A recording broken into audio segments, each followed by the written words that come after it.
Broadcast is now starting. All attendees are in listen-only mode. Great, we just started the broadcast.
Hello, my name is Jill Ferguson, and I'm a Truman Fellow at ACEEE, and I'll be moderating today's webinar. We will begin in just a minute.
Before our speakers begin, I'd like to note a few logistics. All attendees are currently in listen-only mode. Following our speakers' remarks, we will open the webinar up to questions.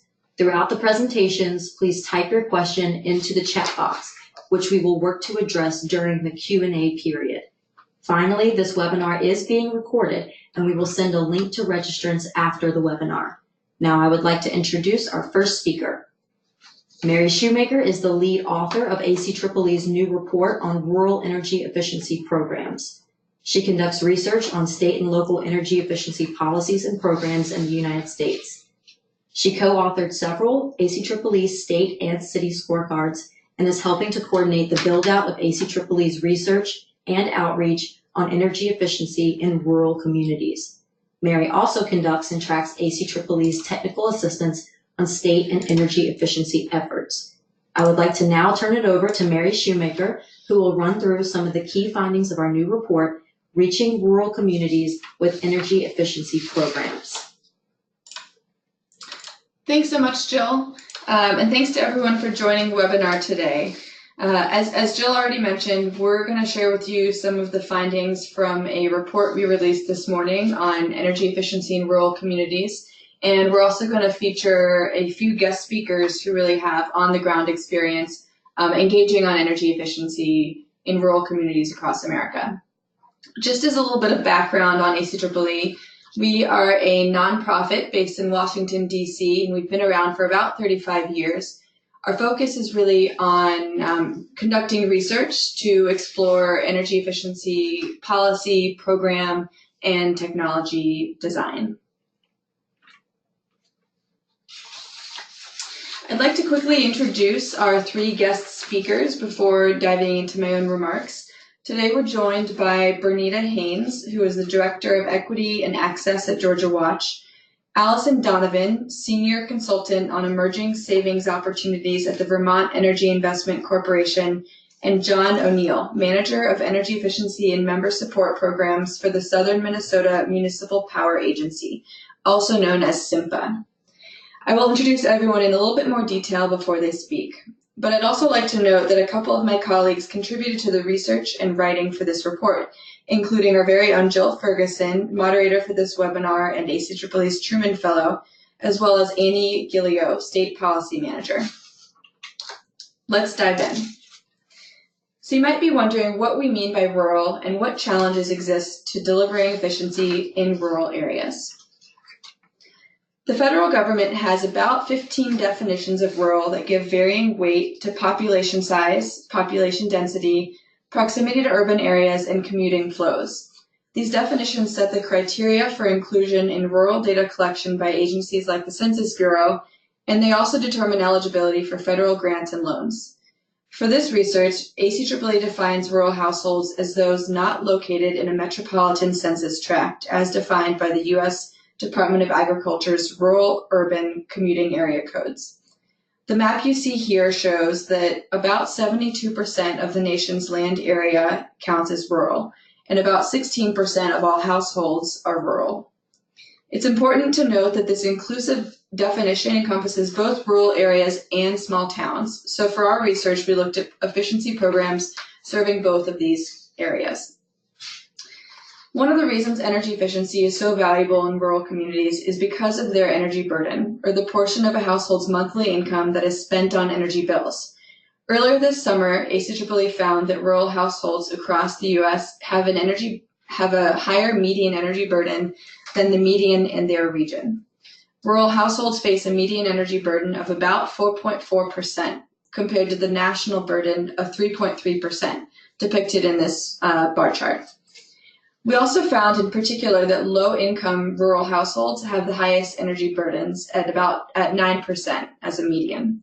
This is almost 3 times that of non-low-income rural households. While energy burdens are influenced by a variety of factors like the age of the housing stock and the efficiency of homes, as well as the income of the tenants in those homes, energy efficiency is a really key tool, one of many, for reducing energy expenses. So looking beyond the residential sector, which was the focus of our rural energy burden research, we found a few common challenges to delivering energy efficiency to both rural houses and businesses, institutions, and farms. These challenges are not necessarily unique to rural customers, but we found that they can be exacerbated by a customer's location, among other factors. Right now, I think I will just highlight a couple of these challenges, including low population density and financial constraints. To start, rural customers are located further apart and in more remote areas, which makes it harder to inform them about efficiency program opportunities.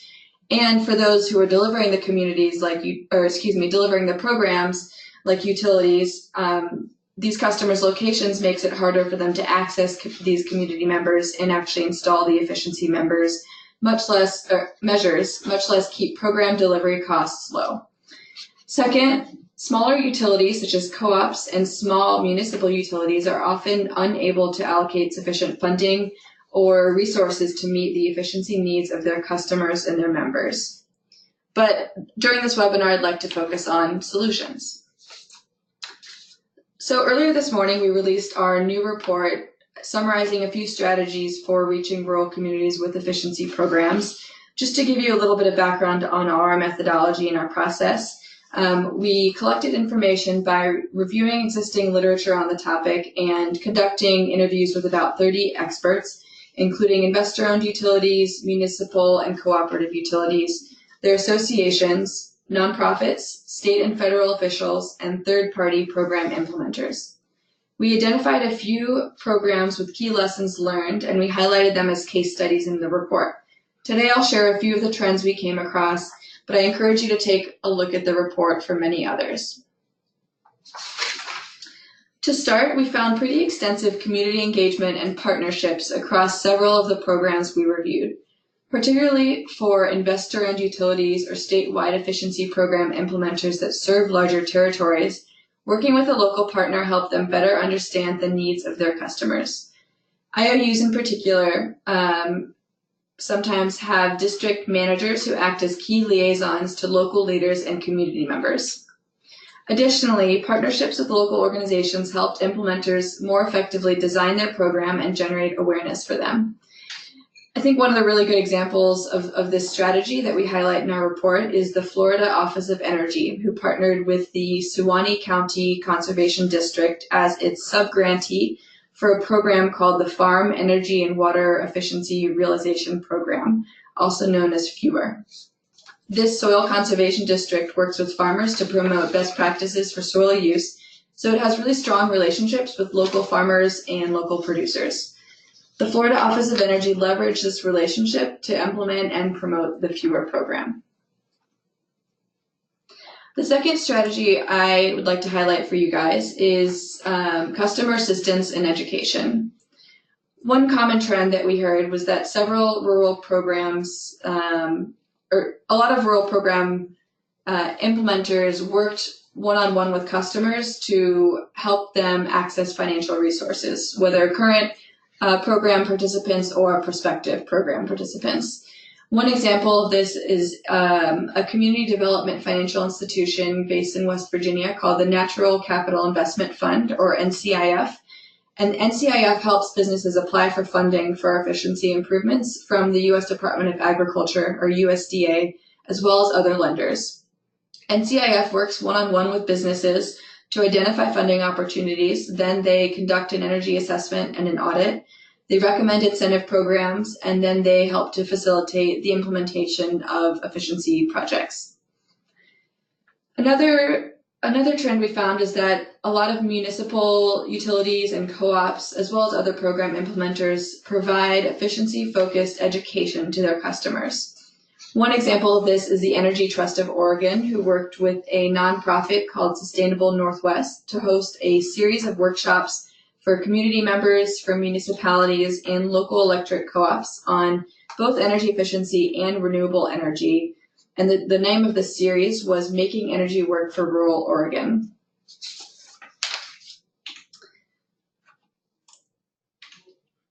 The last strategy I'll highlight for y'all is state policies to drive rural energy savings. State policymakers also have a few tools at their fingertips for fostering rural efficiency activities. A lot of states, or I should say a handful of states, include co-ops and municipal utilities in their energy savings targets, either on a mandatory or a voluntary basis. Energy efficiency resource standards, or an EERS, they're one of the most one of the most effective tools for driving long-term energy savings. In this table on the slide here is a snapshot of states that do include co-ops and munis in their electric and natural gas savings targets, but ACEEE hopes to do a bit more comprehensive research on this topic and a more thorough review of state treatment of smaller utilities in their energy savings requirements in the future. I'll also note that states can require or incentivize utilities to direct efficiency programs towards rural customers. One example of this is the California Public Utilities Commission. They allow utilities to claim a higher net to gross ratio for serving hard to reach customers, including the businesses and residents located in non-metropolitan areas. States can also include rural focused goals in their state energy plans, as Utah did in their recent 2018 Energy Action Plan.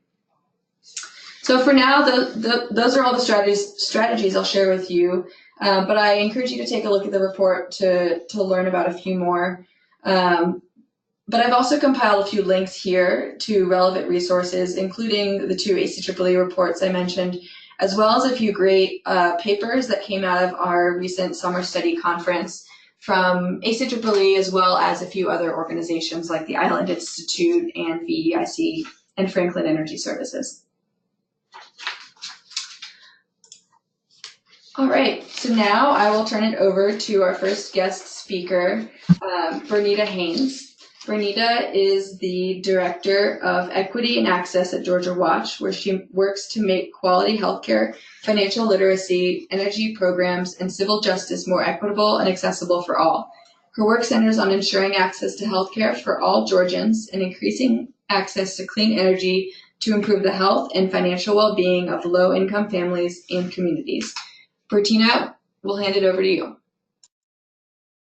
Hi there, and thank you, ACEEE, for having me as part of this very important discussion. So I want to talk very briefly about energy equity in Georgia and what Georgia Watch and EFA partners are doing to advance energy equity around the state. But first of all, next slide, I would like to start out with a discussion of what energy inequity actually looks like, because I feel that in order to actually understand energy equity, what it is, what it means, why it's important, we have to first have a good sense of what the reality of energy inequity looks like.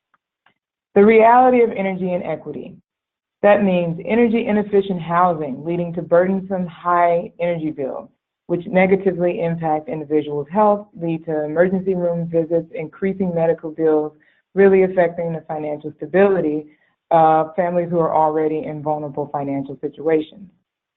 High energy bills make housing unaffordable, trapping families into a cycle of poverty again. That is an increasingly important issue when we are faced with a housing crisis around the state in Georgia. Air pollution from carbon-based energy production, which contributes to environmental problems, very acute for individuals from low-income backgrounds and communities of color, which are often located closer to these polluting facilities.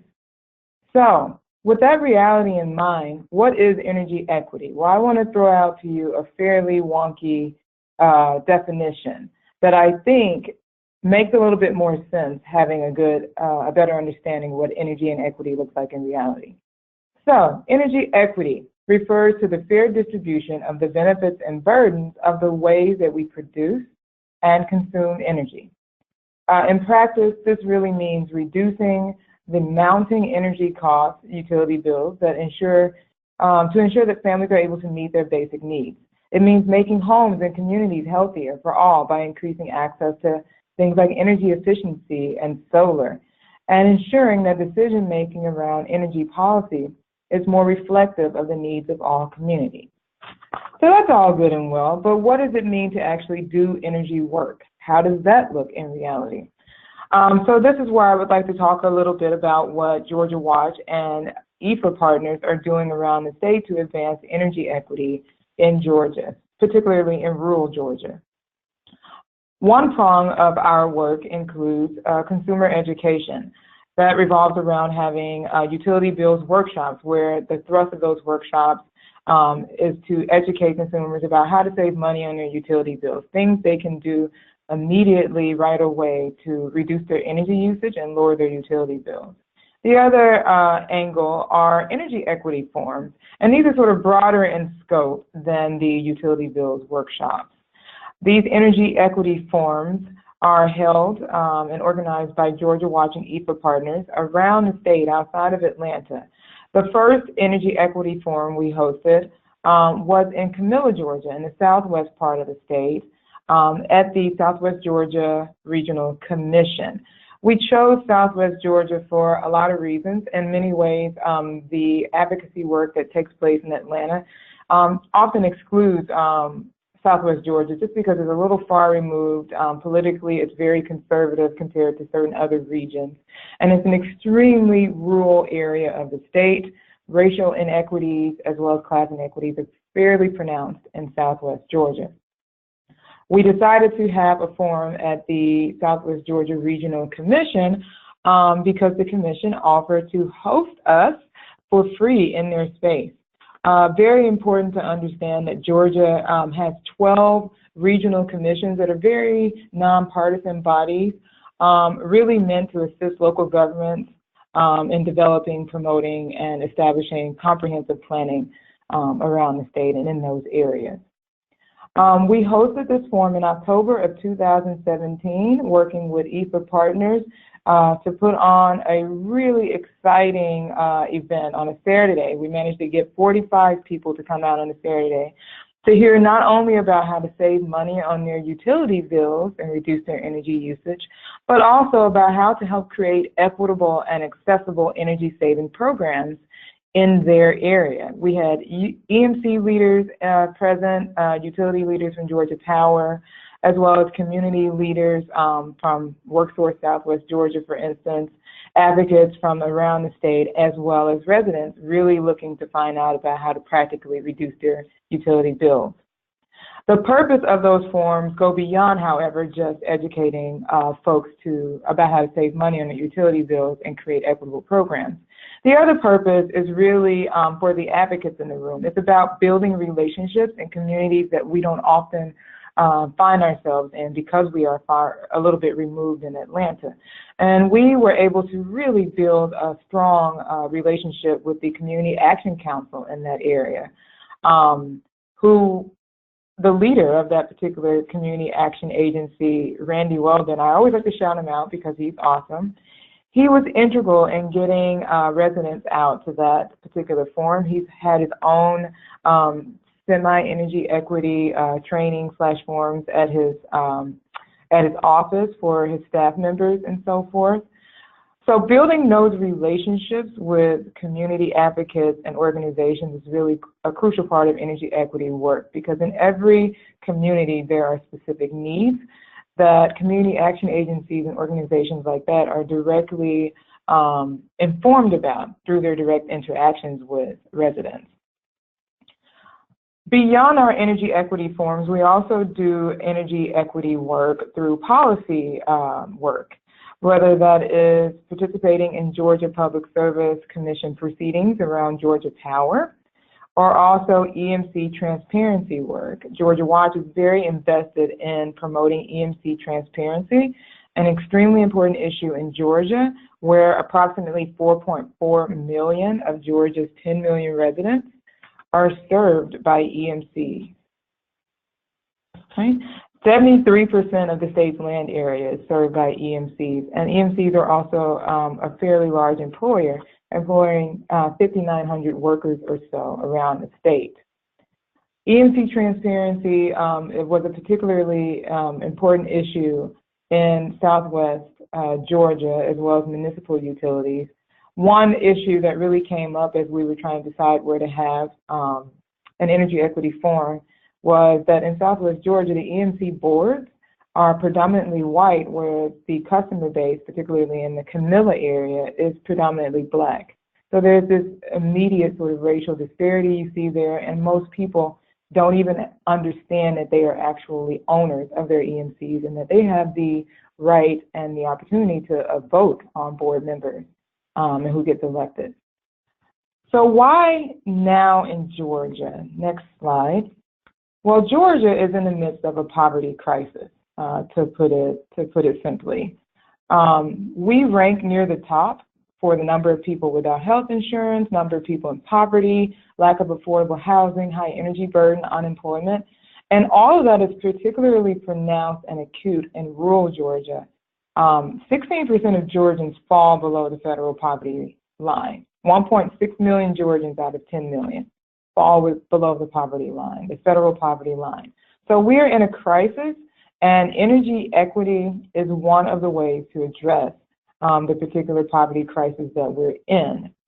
I want to stop there because I want to make sure that I give other panelists plenty of time. But I would like to thank everyone again for inviting me to participate in this conversation, and I look forward to some questions toward the end. I want to turn it back over to our moderator. Sure, thanks so much, Bernita. Next up, I would like to introduce Allison Donovan. We are just working on advancing the slides. Sorry, our slides are moving slowly. As we work on that, I'll read Allison's bio. Allison is a Vermont Energy Investment Corporation consultant with a specialty in cutting-edge new construction program design and implementation. She has developed and implemented zero energy programs in Delaware, Vermont, Massachusetts, and New Jersey, spanning the residential, multifamily, and commercial markets. She has also managed a large research project to monitor the energy use of super efficient buildings and survey building occupants on their energy use habits. Allison, we'll turn it over to you. Thanks, Mary, and thank you for convening this conversation about issues those in rural areas face. It really was missing from the national landscape, so I appreciate all of your work that you've done to bring attention to this issue. Yes, the next slide, please. So I'm here to talk about using zero energy modular housing as a replacement for mobile and manufactured homes. And for those of us who live and work in rural areas, we know there are a lot of low-income people living in mobile and manufactured homes. And this map helps illustrate that point. According to census data, there are about 20 million mobile and manufactured homes in the US. And those tiny little numerical values in the middle of each state shows the percent of all housing that's manufactured and mobile, and the darker shades of green also help illustrate that point. So you can see that it is an issue that faces states across the nation. The ACEEE Rural Energy Report highlights a data point that says 14 million mobile and manufactured homes are served by electric co-ops. So that also helps us understand the high percent of these homes in rural areas. Next slide, please. So before I go on, I will pause to go over a few definitions. Mobile, manufactured, and modular. I will admit that at one point in my life, I thought these were all the same type of housing, but they're not. Mobile homes were built in a factory before 1976 at a time that there was no code governing the health and safety or energy efficiency for this type of construction. Manufactured homes are also factory built, but they were built to a federal code that's referred to as the HUD code, which governs construction standards and energy efficiency. The HUD code was last updated in 1994. So for states that have adopted recent IECC energy codes, a new manufactured home won't meet your local energy code if it's built to the minimum HUD standard. Both manufactured and mobile homes are built on a metal chassis, and they're pulled from the factory to the site. And even though they were built to be easily transported, according to census, about 67% of those homes are still in their original location. Mobile and manufactured homes can be placed on owned land or in a mobile home park where they rent the land from a private park owner. So those land leases are negotiated between the homeowner and park owner and can be short-term or terminated with very little notice, leaving homeowners without long-term land security. On top of that, in many states, mobile and manufactured homes are not considered real property, and only under limited circumstance do they qualify for a traditional mortgage. So the only remaining option to finance these homes is a chattel loan or a personal loan. Chattel loans are short-term, between 10 and 15 years, and have a higher interest rate than a mortgage. The Rural Energy Report also provides a statistic that residents of mobile and manufactured homes spend 70% more on energy per square foot than site-built homes. And so finally, a modular home is also a factory-built home, but it meets local construction and energy efficiency codes. Modular homes can be built in any shape or size and are delivered to a site on a flatbed truck, and they're installed on a permanent foundation. Modular homes are always considered real property and can be financed with a mortgage. Next slide, please. So back in 2011, VEIC discovered using modular construction as a replacement for mobile and manufactured homes as a disaster recovery and resiliency response. Hundreds of homes were destroyed, and a high percent of those homes were mobile or manufactured. A group of affordable housing agencies and energy advocates came together to figure out a way to bring a high-quality, zero-energy home to replace the destroyed housing. Research showed us that the mobile and manufactured homes had that high energy burden and were frequent participants in weatherization and LIHEAP. So through that listening tour and working group, modular sized to replace mobile and manufactured emerged as the solution. An all-electric home was designed using passive house principles with special attention on thermal, envelope, and air sealing. The home has fresh air ventilation and electric heating and cooling to ensure the highest level of efficiency is achieved. The appliances are also included with the home when it's delivered. And the final detail is roof-mounted solar panels that are sized to generate as much electricity as the home uses on an annual basis.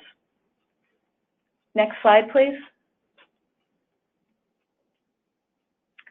Zero energy modular programs create partnerships to leverage existing resources across several sectors, including affordable housing, financing, energy efficiency, renewable energy, and other market supports such as appraisals in the real estate industry.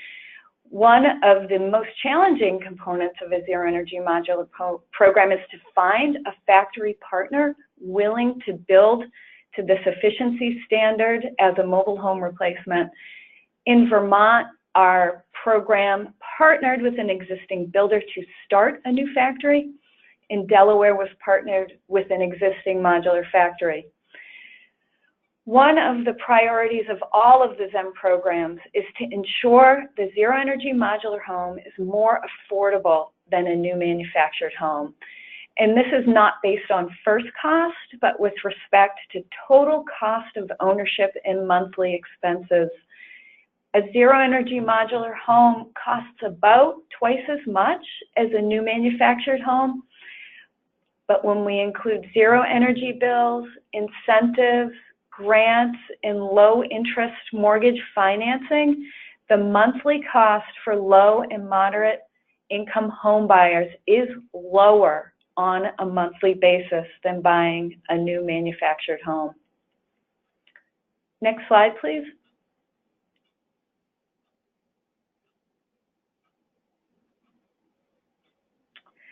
We've gained significant traction to using zero energy modular for mobile home replacement and have also expanded using the zero energy modular product into other development areas like infill, rental housing, and just new affordable housing development in partner with affordable housing developers. To date, about 80 zero energy modular homes have been delivered, and VEIC is implementing these programs in Vermont, Delaware, and Massachusetts. And we're about to submit a final report recommending next steps to bring zero energy modular to New York State. And that's my last slide. Thank you. Thanks so much, Allison. All right, last up we have John O'Neill. John is the manager of energy efficiency and member support programs at the Southern Minnesota Municipal Power Agency, SMPA. John and his team of 3 energy services reps and a graphics designer develop new energy efficiency initiatives and assist SMPA's 18 member utilities to cost effectively meet their energy efficiency goals as required by the state of Minnesota. Some of John's other responsibilities include member relations, demand-side management, marketing and reporting, and developing and managing SMPA's online DSM tracking system. John is very proud to be a cheesehead, and he says, "Go Packers." John, I'll send it over to you. Thanks, Mary. You can go ahead and advance to the next slide, please. SMPA is a municipal joint action agency that generates and transmits wholesale electricity to our 18 member cities throughout Minnesota. Our members currently have over 119,000 total customers, and our 3 largest member utilities serve almost 70% of those customers, which leaves about 38,000 total customers who are served by our smaller, more rural 15 members. We also develop energy efficiency programs and services for our members and their customers, and that includes program design and development, producing utility-specific advertising forms and marketing materials, program administration, implementation, online rebate tracking, rebate reimbursement, and annual DSM reporting to the state.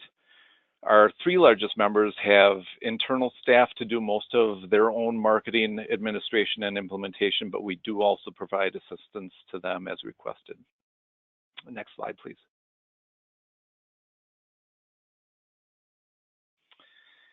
So we've had to overcome several challenges with delivering energy efficiency programs to our members' customers, which are probably common for other utilities that serve rural customers too. We've been working with our members since the mid-'80s to help their customers use energy wisely. So our main challenge has been using our small team and our limited budget to help our members continue to cost effectively meet their state mandated savings goal year after year in cities that basically have little to no load growth. Like Mary said, we have a relatively small internal team. There's only 5 of us, including me, our 3 energy services reps who mainly work in our member communities, and an in-house graphic designer. As you probably noticed on the graphic on that first slide, our member utilities are scattered across the state of Minnesota, which makes for a lot of windshield time for our 3 energy services reps traveling to their assigned members to work with customers and meet with trade allies. Another challenge for us is the diverse types of residential and business customers served by our members. Some of the commercial industrial customers served by them include medical equipment manufacturers, large dairy processors, a circuit board fabricator, large printing companies, and a fabricated home builder. So just a wide range of different customer types. Next slide, please. So to continue to meet our savings goals and deliver energy efficiency programs in our member communities, we basically have to work hard and we have to work smart. We do that by leveraging the work that has already been done by others, by partnering with retailers and contractors, and collaborating with others who can help us meet our goals. We have to make sure that we have prescriptive programs available that all of our members' customers can easily participate in. So in addition to the typical business programs like lighting and cooling rebates, we've also developed targeted programs for commercial food service equipment, lodging guest room energy management systems, and energy efficient compressed air equipment. Most states these days seem to have some sort of energy efficiency technical reference or resource manual available that provides utilities with the deemed savings and incremental costs for prescriptive efficiency measures. We used to do all of that research ourselves when developing new programs, but leveraging the technical reference manual for Minnesota and the successes of other utilities have made, have made it a lot easier for us to develop a large suite of prescriptive energy efficiency programs. And we've learned that having more prescriptive programs available instead of doing lots of projects on a custom basis makes it a lot easier for trade allies to promote the programs, and it's easier for customers to know what their incentive is going to be up front, which basically makes it easier for anyone to participate. We've also worked hard to build relationships with local and area trade allies, including retailers and contractors. So let's say a customer needs a new refrigerator or air conditioner. They either go to an appliance retailer or they call an HVAC contractor. So we work with our trade ally partners to educate and train them to make sure they know the benefits of the energy efficient options, what equipment qualifies for our rebates, and how much those rebates would be. So when they're working with that customer who needs the new air conditioner, we can rely on those contractors to encourage them to participate purchase a high efficiency unit, and they can let them know what the rebate would be up front. Plus, some of our retail partners will actually fill out the rebate form for the customer, which again makes it easier for customers to participate in programs. Down in the corner of this slide, I've included an example of a poster that we've produced for appliance retailers to help them promote our rebates for Energy Star most efficient appliances in their stores. We also look for opportunities to collaborate with other organizations who can help increase program awareness and provide assistance with implementing energy efficiency programs. As an example, we collaborated with the Minnesota Clean Energy Resource Teams to develop an initiative where they would spend a day in each of our smaller 15-member communities and visit every business in the community to let them know about the energy efficient programs that were available to them from their local utility. We tracked the impacts from those efforts for about a year, and it resulted in annual savings of over 1 million kilowatt hours for us and our members. It also laid the groundwork for CERTs to go on and do that same thing in about 20 or so other communities across the state of Minnesota. So it was a very successful initiative for us and for others.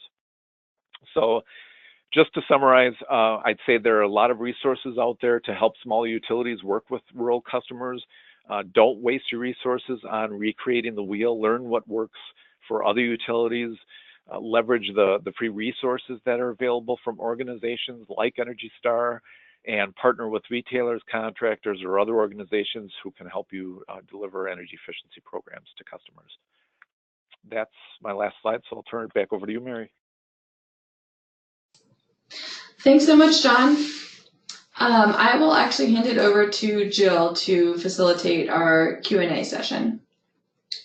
We will now address a few questions from the audience. If you have a question and have not already done so, please type your question into the chat box.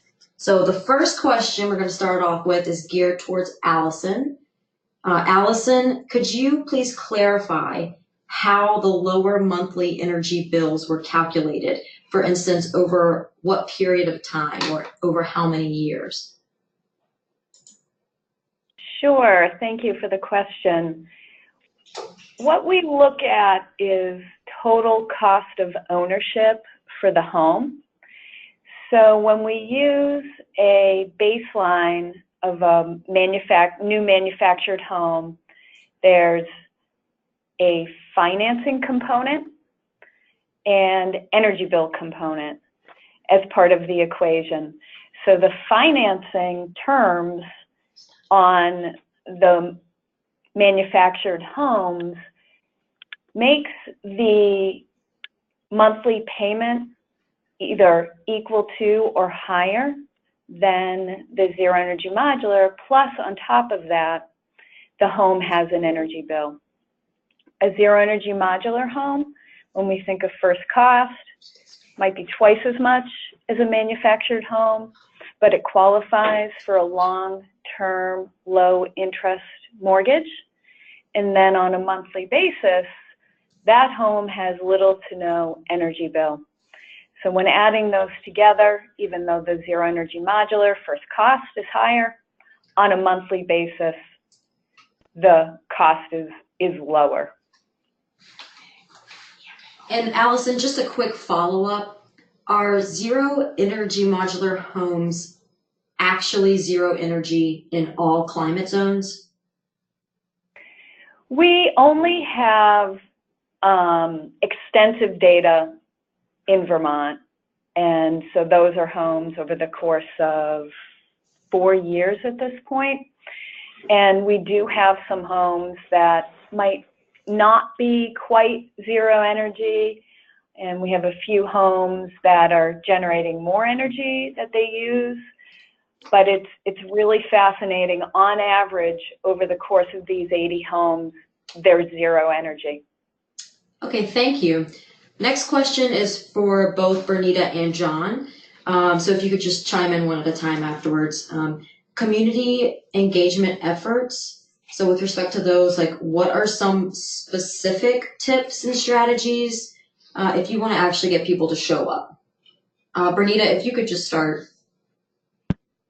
Yeah, so that is such a great question, and it's one that you will find that you will always struggle with because every community will require different things.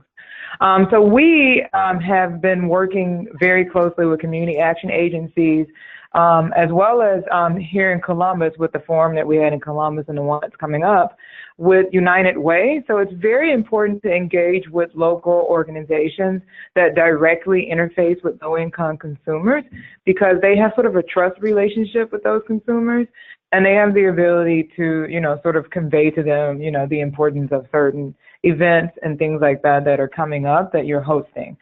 I am also very active with the city council here in Columbus, and that's because we were kind of invited to participate in a city council meeting. And since then, I've been, requested to come back and so forth.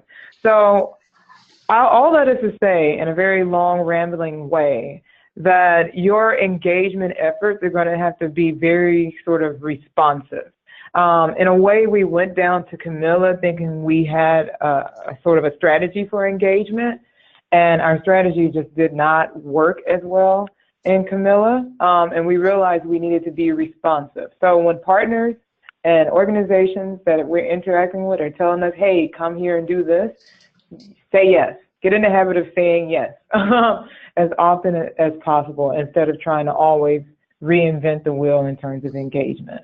So be responsive, be reactive to invitations and things of that nature. That's the best strategy for engagement. Thank you, Bernita. John, do you have any additional follow-ups on how to actually get attendance rates up? Yeah, I guess I'll piggyback a little bit on what Bernita said about the community action agencies. In addition to the 1.5% state-mandated savings goal in Minnesota, they also have a low-income spending requirement for utilities. So we've partnered with the community action agencies who provide weatherization services to low-income households in a smaller 15-member communities to have them look for other energy-saving opportunities in the homes, like lighting appliances and cooling when they're out doing their weatherization visits. And our members will pay for the new efficient equipment that gets installed to help kind of increase the efficiency and lower the bills for the low-income customers and help them meet their state-mandated low-income spending requirement. We also, on the business side, we were very active with the local chambers. So we attend regular meetings. We do presentations at the chamber meetings, and then our local utilities do some of their own events within the community. They have regular open houses. They host a booth at the local fair. We've partnered with the local libraries to set up a little area in each of the libraries that provides information about our rebate programs. For example, during the holiday season, we'll have a display up with LED light bulbs, holiday lighting and displays and rebate forms so customers can learn about the benefits of LED holiday lighting and get a rebate form and apply for a rebate and all that. So we do these little different types of educational segments at the library. So we do a lot of community partnership within the community too, and it is with partnership with the local utility. Okay, thank you, John. The next question is for Allison. What are the HUD code or regulation challenges that are specific to zero energy modular homes? Well, the HUD code is completely separate from zero energy modular, and I would like to say that there's a lot of effort, across the country to help improve the HUD code with respect to energy efficiency, and a lot of really good work happening to improve consumer protections within each state to protect people who are buying new manufactured homes. But the way we came to zero energy modular is because it completely circumvented the federal HUD code, which is a challenge to update because it is at the federal level, and it's a different process than updating a state energy code, for example. Mm-hmm.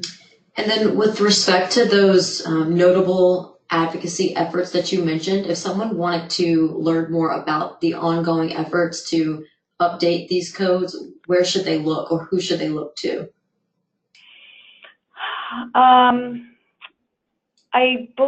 I could follow up with a contact name. They're just sort of dispersed and coming together organically. I do think ACEEE was putting together a letter to comment on an open solicitation from the federal government about next steps for the HUD code. So we could follow up with that contact information. Thank you, Allison. The next question is for Bernita.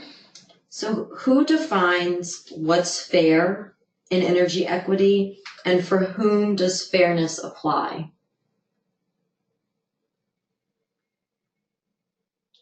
Bernita, if you're talking, we can't hear you. You might be muted. I think Bernita had to leave. Oh, okay. This was also for you too, John. I was going to go to you next. So okay. just to repeat, the question for you is, who defines what's fair in energy equity, and for whom does fairness apply?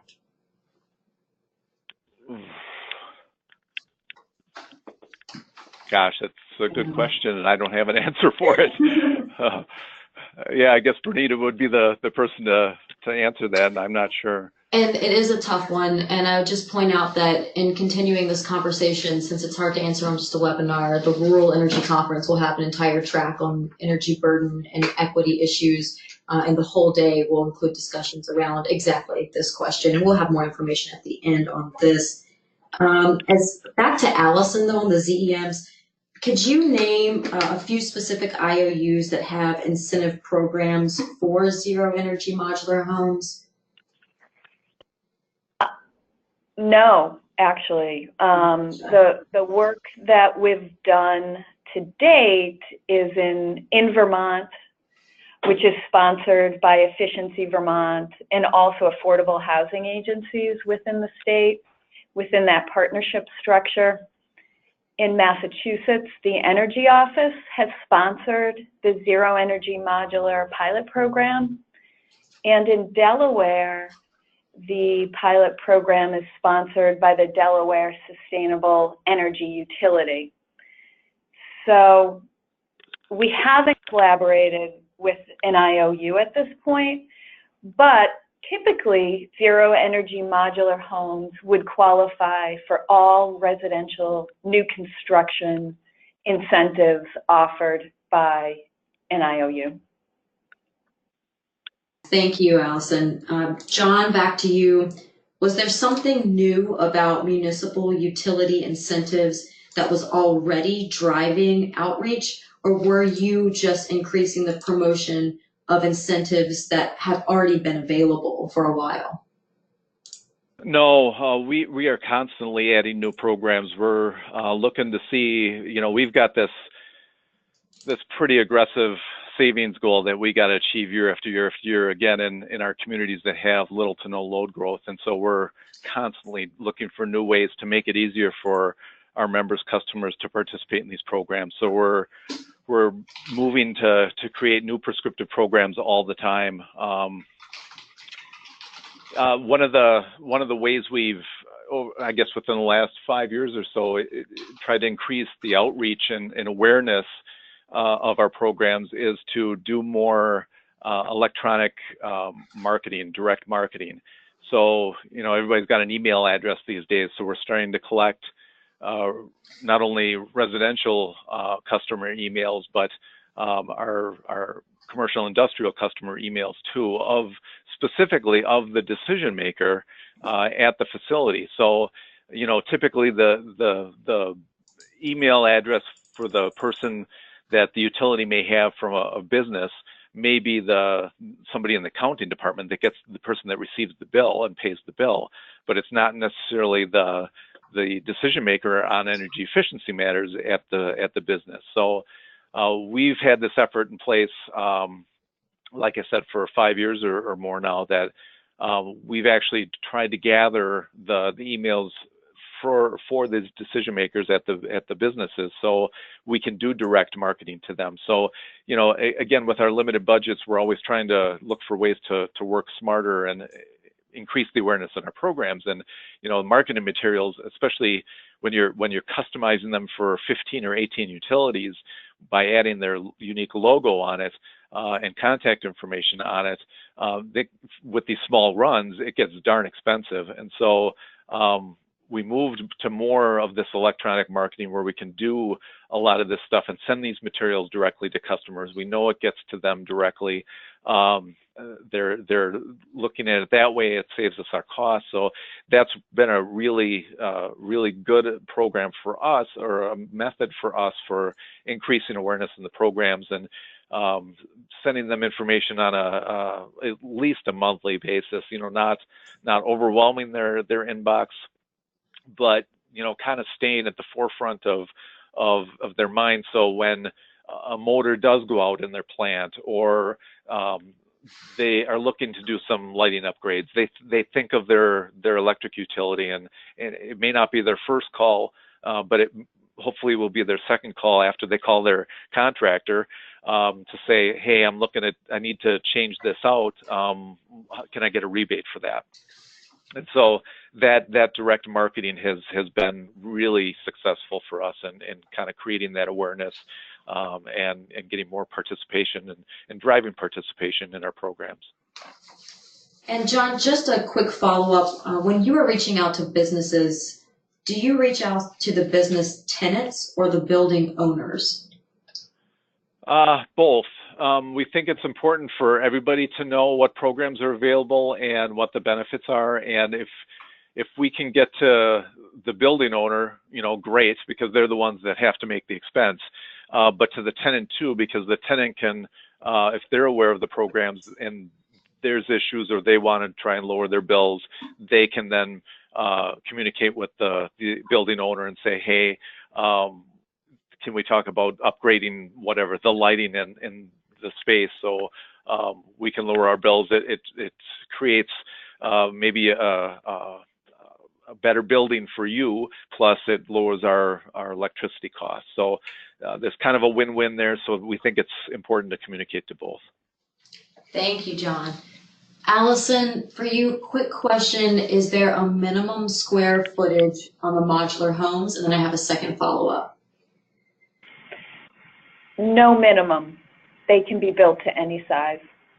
Okay, and then the next question is, has the word of mouth from one zero energy modular owner to other potential owners been an effective tool in growing program participation? It really has.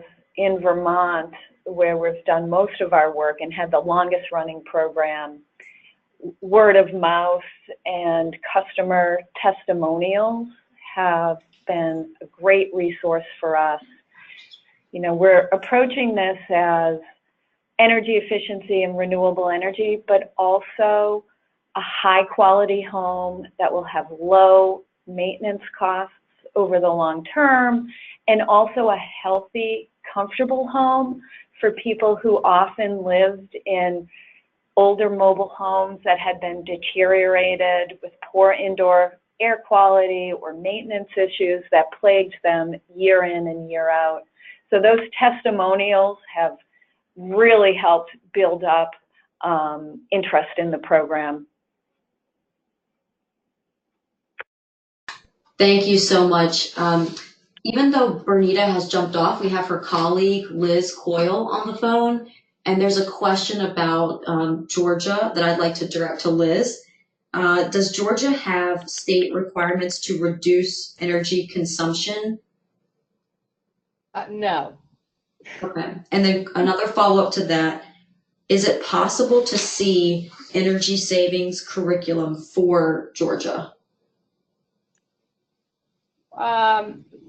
Well, if I understand that question correctly, what are we doing in Georgia to make sure that Georgia residents have access to information to help them reduce their energy use and lower their power bills? If that's the question, my answer is absolutely. In Bernita's opening presentation, she talked about a resource that we have called Keeping the Lights On, and that's more of a policy paper, but we have a companion workshop that we do that's very simply called How to Save Money on Your Power Bills. There are other organizations working in that space as well, and if the person asking the question is aware of some curriculum that might be helpful for us to have, I'd be delighted for them to share that with us. My email address is lcoyle@georgiawatch.org. Gotcha. And Thanks, Liz. Bernita's on the slide. Thank you so much, Liz. And last question is back to John. Have you reached farmers with energy efficiency information? And if so, what has been successful for you? Have we reached forward? Oh, sorry, farmers. Oh, farmers. No, our members don't serve a lot of farmers, so we haven't had, we don't target the agricultural just because they are rural, but they're municipal, so they're kind of city oriented more than farm oriented. So there's not a lot of agricultural type customers that are served by our members. So no, it's not a specific group we target just because it's very small. If I could just jump in there very quickly, I can just add that, particularly with our Camilla forums that we've organized, there have been farmers present who are eager to engage in the conversation. One farmer in particular enjoyed talking about how adding solar panels on his roof also helped him significantly in reducing his energy burden. All right, thank you both. Now we're out of time, but I wanted to thank y'all for joining today's webinar on reaching rural communities with energy efficiency programs. Within the next day, we will send a link of the recording to all that have registered, and you will also be able to find it on ACEEE's YouTube page. The report, Reaching Rural Communities with Energy Efficiency Programs, can be found on ACEEE's website at aceeee.org/publications. We are also excited to continue this conversation about energy efficiency in rural America at our first ever Rural Energy Conference on Monday, October 22nd in Atlanta, Georgia. Registration ends a week from today, on September 27th. So please reach out to me, Jill Ferguson, if you have any questions or would like any more information. Have a great rest of your day.